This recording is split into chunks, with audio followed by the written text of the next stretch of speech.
真的对三妹死心了。需要我向你证明吗？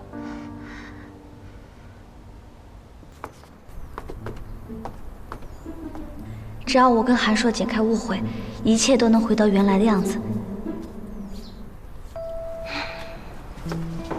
韩少君，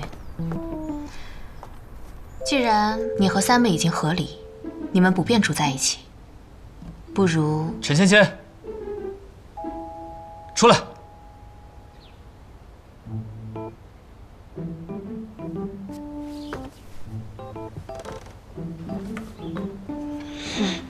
阿姐，好久不见。在门口偷听什么呢？没有偷听啊，不是你叫我来服侍吗？那还不过来倒茶？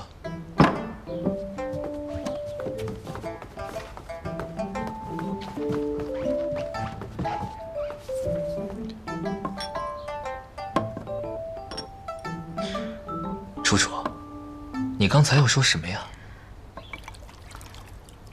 不如将三妹送到日盛府，和长姐住在一起，可好？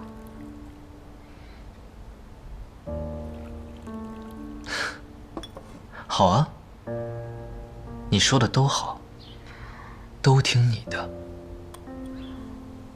没想到你会这么快答应。一个玩物而已，放哪儿都一样。看来少君真的对三妹死心了。需要我向你证明吗？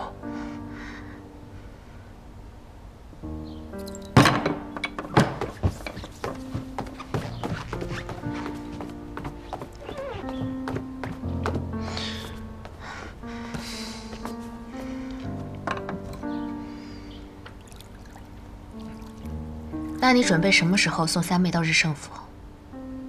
不急，虽然是玩物，但还是放在眼前最好玩。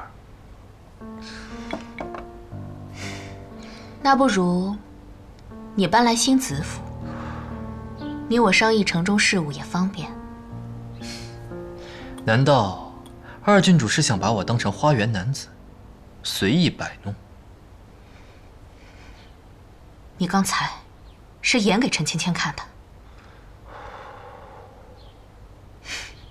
看来是你把我当成玄狐女人，随意摆弄。我还有事，二郡主自便。